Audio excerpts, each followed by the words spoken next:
Today I'll talk about matrix inverse method. So here I am taking one example, that is 2x minus 3y plus z is equal to minus 1, 2x plus 3y minus z is equal to 4, 3x plus y plus 2z is equal to 11. So now I'll find the solution by matrix inversion method. So first I have to take the theory.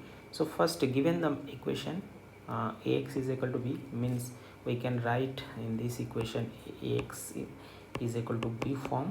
Okay, if we have that, so where a is square matrix, x and b are, so x is unknown and b are column matrix. So now find the inverse, a inverse. We use the formula a inverse is nothing but a adjoint a by the determinant of a. Adjoint is the adjugate of the matrix a, and that a is nothing but determinant of a. So now we can easily calculate the adjoint of the A. So adjugate of matrix A is obtained by replacing each element aij of A by its cofactor aij and then taking the transpose of the resulting matrix. Now the cofactor aij of aij, small ij, is calculated. Aij is equal to minus 1 I plus j mij, where mij is the minor of the element aij, obtaining by deleting the ith row and jth column of the matrix A. The determinant A of the square matrix A is computed using various methods such as cofactor expansion or Gauss elimination method. So now if that determinant of A is 0, then matrix is singular and matrix method will fail. Okay, so be careful, this is the condition.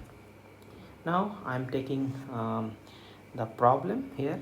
So that is 2x minus 3y plus z is equal to minus 1, x plus 3y minus z is equal to 4, 3x plus y plus 2z is equal to 11. So now we can represent this system in a matrix form. So A is this, so 2 minus 3 1, 1 3 minus 1, 3 1 2, and x is the unknown x y z, and B is that constant matrix, so minus 1 4 and 11. Now we solve x by this formula x A inverse B. So now we have to find A inverse. So for that, first we are calculating the determinant. So determinant we can, using the cofactor expansion, we can get the like the first row we can get that the determinant. So and we know that cofactor expansion. Now if we calculate the determinant, so determinant is nothing but 21. So I'm not going to the details, you actually know how to calculate determinant. So if we do that, if we calculate the determinant, so determinant is 21. Now next is we have to find adjoint of A. Okay, so we already know the theory. Okay, so now so this is the matrix. Now I'm going to calculate that adjoint one by one. So for A11 is equal to 2. Okay, so this is the 2. Okay, now you don't have to take this and this, so we have this only. So now you have 3 minus 1 1 2. Now determinant of the minor matrix, 3 into 2 minus 1 1. So this is 3. Since the element is the first row and first column, the cofactor is that plus 7. So you have to remember this formula.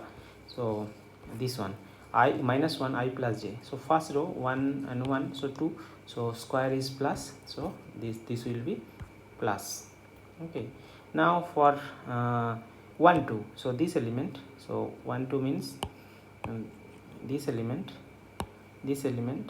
so we don't have to do anything. So we have these two element and we have to find the cofactor.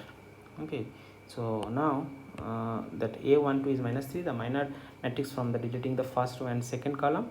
So now we will get 1 minus 1 3 2. So determinant of the minor matrix is, so 1 into 2 minus 1 into 3, so that is 5. Since the element is the first row and second column, its cofactor is minus 5. Similar way we will get that cofactor for this minus 8. So ultimately and for 1 2 1, the minor matrix formed by deleting second row and first column, so that is minus 3 1. So we will get determinant of the minor matrix is minus 7. So since the element is the second row and first column, its cofactor is plus 7. Similar way we will get that cofactor for this element, so that is plus 1. Cofactor for this element, okay, so that is minus 11. Now if we and cofactor for 3 1, so that is 0, and cofactor for 1 3 2, so that is plus 3. Now after getting all this, okay, so that is also remaining. So A3, the cofactor is plus 9. So after so this is the original matrix. Now we will get that cofactor we calculated earlier, so that is the cofactor. Now adjoint is nothing but the transpose of the cofactor matrix. So if I do that, so we will get adjoint of this. Adjoint matrix is this: plus 7 plus 7 0, minus 5 plus 1 plus 3, minus 8 minus 11 9. So now adjoint matrix, this is the adjoint matrix for given matrix A. Now after getting adjoint matrix, so we know the inverse is nothing but adjoint of A by determinant of A. Now if I do that, so A inverse will be 1 by 21. So this, okay. Now so we use the formula. Now we have to find that x. So now we got the inverse matrix. Now we use the formula. So x is equal to A inverse B to compute x. Now x is 1 by this. So this is the A inverse, and then this is B. Now if I do the calculation, so x will become this 1 by 21, 21, 42, 63. Now after doing simplification, we will get x is nothing but 1, 2, 3. I hope you understood the matrix inversion method. By this way we can solve the